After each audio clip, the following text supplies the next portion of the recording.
Hi everyone, in this video हम देखने वाले हैं रेस्ट एपीआई। तो कुछ भी नहीं है, कुछ सेट ऑफ प्रोटोकॉल्स है, स्टैंडर्ड्स है, जिनको फॉलो करके हम क्या करते हैं, एक सॉफ्टवेयर का दूसरे सॉफ्टवेयर से कम्युनिकेट कराना, यानी कि एक डेटा का दूसरी जगह ट्रांसफर करना over the internet is your rest API. तो एपीआई के थ्रू आप ये चीज करते हो। जहां पर एचटीटीपी यूज में आ जाए एपीआई के थ्रू, वो हो जाती है आपकी रेस्ट एपीआई, क्योंकि ये होती है स्टेटलेस, मतलब कि आपकी हर कॉल इंडिपेंडेंट है, किसी दूसरी कॉल के ऊपर डिपेंड नहीं करती है। आपने एक कॉल भेजी, ठीक है, दूसरी कॉल भेजी, ठीक है।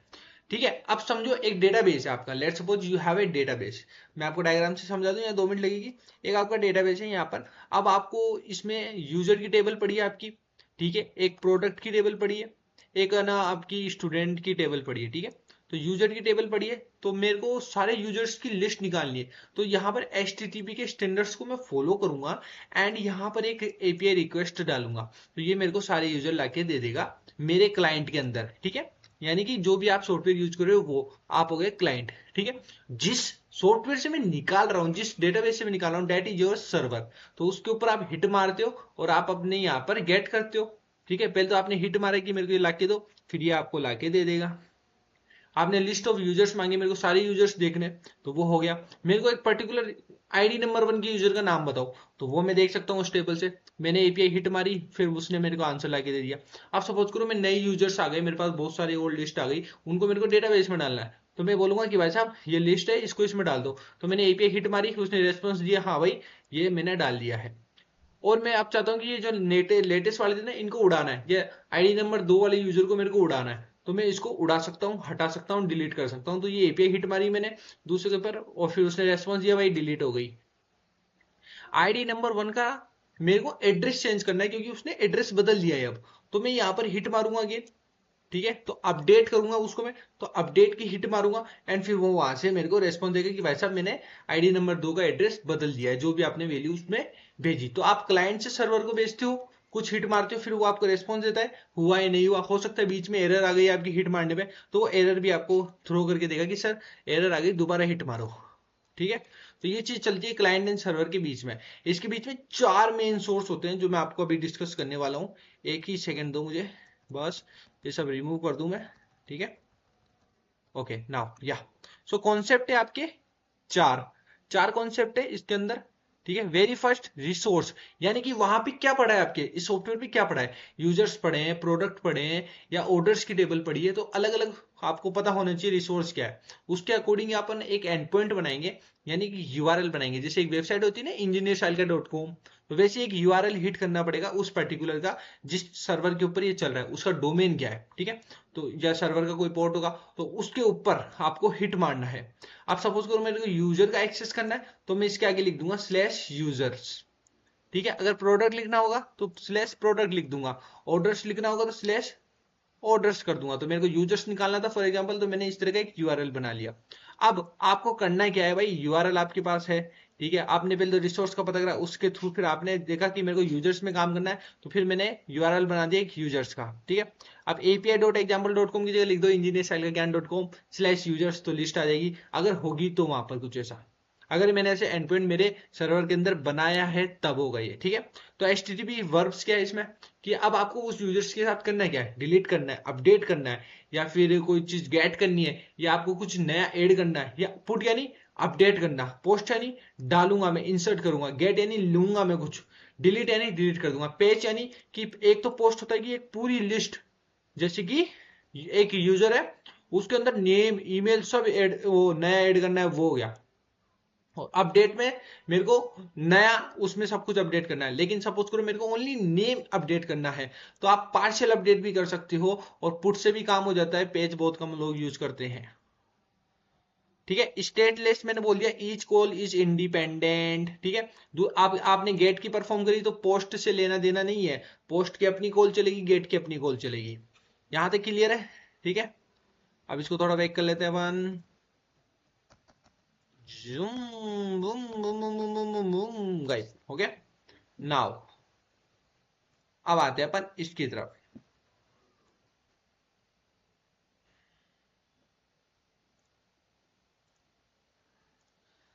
Now I will explain you this things by the code. तो मैंने एक रिक्वेस्ट डॉट गेट, पाइथन की एक रिक्वेस्ट करके लाइब्रेरी होती है, उसमें गेट का परफॉर्म किया कि यूजर नंबर 1 ला के दो मेरे को, या ओनली यूजर्स का हिट मारता तो सारी यूजर्स की लिस्ट मिल जाती मेरे को।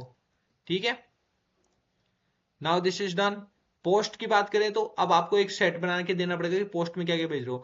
मैं नेम भेज रहा हूँ, ईमेल भेज रहा हूँ, स्लैश यूजर्स के साथ में आपको एक न्यू यूजर का पेलोड भेजना पड़ता है। This is what we can say, ये एक पेलोड होता है जेसन फॉर्मेट बना के, क्योंकि जेसन के अंदर चीजें आसान होती है और कोई भी सॉफ्टवेयर किसी भी लैंग्वेज में हो, जेसन के यूनिवर्सल स्ट्रक्चर होता है जेसन, जिसको आसानी एक्सेप्ट किया जा सकता है। दैट्स वाई हम यूज करते हैं पोस्ट के अंदर। ठीक है, जेसन इक्वल टू में दैट पेलोड जिसका नाम आपने रखा है न्यू यूजर, तो ये आपने डिटेल इसमें भेज दी, इस एंड पॉइंट को हिट मारा, वो इंसर्ट हो गया। पुट, पुट करेंगे, यानी कि अब उसी नेम में मान लो इसकी यूजर आईडी इसमें लिखी नहीं, मैंने मान लो आईडी नंबर 2 डली, इसमें ऑटो जनरेट हुई आईडी नंबर 2। ठीक है, तो आईडी नंबर 2 पर मेरे को अपडेट करना है, तो अमन को मैंने कर दिया अमन सिंह, और इधर मैंने इसकी ईमेल बदल दी, तो पूरी वैल्यू बदली है, तो पुट वाला फॉर्म मैंने यूज करा पूरी वैल्यू के लिए। यही देखो एक पेज है आपका, पेज के अंदर ओनली नेम बदल रहा हूं मैं आईडी नंबर 2 का, ना कि ईमेल और दोनों चीज नहीं बदल रहा हूँ, ओनली नेम बदल रहा हूँ। तो मैंने पेज परफॉर्म किया एंड दिस इज डन। तो ये पार्शियल अपडेट के लिए, और पुट हो गया आपका कंप्लीट अपडेट के लिए। डिलीट की अगर मैं बात करूं तो पर्टिकुलर चीज को डिलीट करना है तो आईडी नंबर 2 को डिलीट करना है, या 2 डालो एंड यहाँ पर ये रिक्वेस्ट डॉट डिलीट करो एंड हिट मारो। ठीक है ना, सो दिस इज योर क्या हो गया, गेट हो गया, पुट हो गया, आपका पोस्ट हो गया, ठीक है, डिलीट हो गया एंड पैच हो गया। अब देखो इसमें आप इनको हिट मारोगे, मार लिया आपने, अच्छी बात है आपने हिट मारा, लेकिन क्या गारंटी 100% आपको पता ये चलेगा कि हुआ ही नहीं हुआ। तो उसके लिए अपन HTTP के स्टेटस कोड होते हैं, आप नेट के ऊपर प्रॉपर दे सकते हो, इसमें भी मैं आपको अभी एक्सप्लेन कर देता हूं अच्छे से। ठीक है, तो आप समझो इसको, इस चीज को। ठीक है, तो अगर आपको, आपने कोई चीज परफॉर्म करी, गेट की, पुट की या डिलीट की, तो उसको अगर आपका ये चीज कंप्लीटली डन हुआ है तो वो आपको 200 देगा एज ए रिटर्न। रिटर्न में कुछ मिलना चाहिए ना, कि आपने एक एपीआई हिट मारी तो क्लाइंट को वापस मिला 200, 200 नाम का कोड आया वहां पर कि हाँ भाई आपका काम हो गया है सर। 201 अगर आपने कोई चीज पोस्ट करी, नई चीज क्रिएट करी, तो 201 मिलेगा भाई, क्रिएट हो गई सर। 204 सर, कि मैं कोई चीज को अपडेट कर रहा हूँ एंड डिलीट कर रहा हूँ, रिटर्न में मेरे को है ना कुछ नहीं चाहिए। हो सकता है ना कि कुछ लोग ऐसे बोले कि मेरे को डिलीट करने के बाद मेरे को आईडी चाहिए, वहां से कुछ गेट चाहिए मेरे को, या कोई नेम चाहिए किसको मैंने डिलीट करा, है ना, या एड्रेस चाहिए किस किसको मैंने डिलीट करा, उसकी ईमेल आईडी चाहिए, तो उसकी जरूरत नहीं होती। तो अगर आप हाँ, कोई भी बॉडी रिटर्न नहीं करते हो, उस केस में आपको मिलता है 204 नो कंटेंट, लेकिन वो रिक्वेस्ट आपकी सक्सेसफुल हो जाती है। ऐसे ही 400 मिलता है जब क्या होता है कि आपने फॉर्मेट जो होता है ना रिक्वेस्ट का वो गलत भेज दिया हो सकता है आपने भेज दिया वहां पर एड्रेस, अब आपके वहां एक्चुअल एपीआई के अंदर एड्रेस नाम का कुछ था ही नहीं, केवल नेम और ईमेल ही था, एड्रेस कैसे भेज दिया आपने, तो यहाँ पर बैड रिक्वेस्ट आ जाती है, आपने गलत लिखा है सर, कि आपने रॉन्ग जेसन फॉर्मेट डाल दिया, जेसन सही करो। तो ये हो गया आपका 400। 401 की बात करूं तो यहां पर हो गया ऑथराइजेशन आपका रिक्वायर्ड होता है, जहां पर क्या होता है कि अगर आप ना, अपन क्या करते हैं किसी एपीआई को लॉक कर देते हैं, प्रॉपर प्रोटेक्ट कर देते हैं कि ये 15 यूजर है यही इसको लॉग इन कर सकते हैं, इसके अलावा कोई नहीं कर सकता। अब कोई 16 ऐसा यूजर है जो लिस्ट में ही नहीं था, तो वो अगर एक्सेस करना चाहेगा तो 401 मिलेगा उसको, भले उसके पास यूआरएल हो, कंटेंट हो, सब कुछ हो, जब वो हिट करने जाएगा तो उसको 403 मिलेगा कि भाई तू तो ऑथराइज ही नहीं है, तेरे को तो पास तो टोकन ही नहीं है। ठीक है, टोकन लेके आ पहले तो, यानी कि पासवर्ड लेके आ फिर मैं बात करूंगा, तो वहां 401 मिलेगा उसको।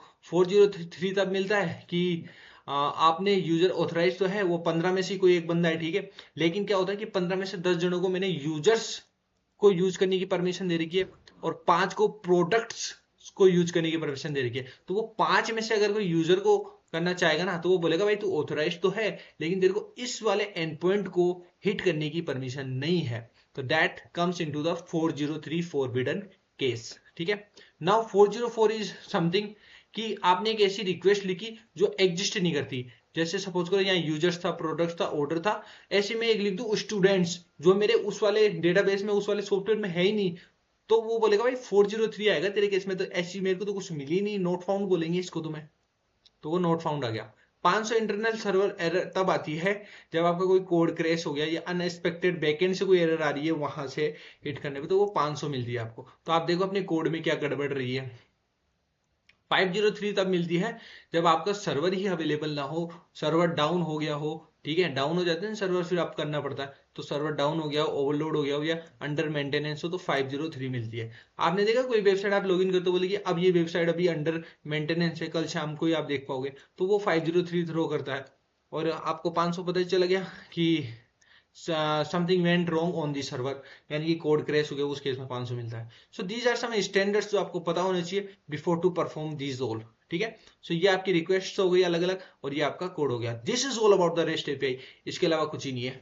That is all. Thank you so much, मिलते हैं नेक्स्ट वीडियो के साथ में। जय हिंद जय भारत। लाइक कर देना अगर वीडियो पसंद आ रही तो। Thank you so much.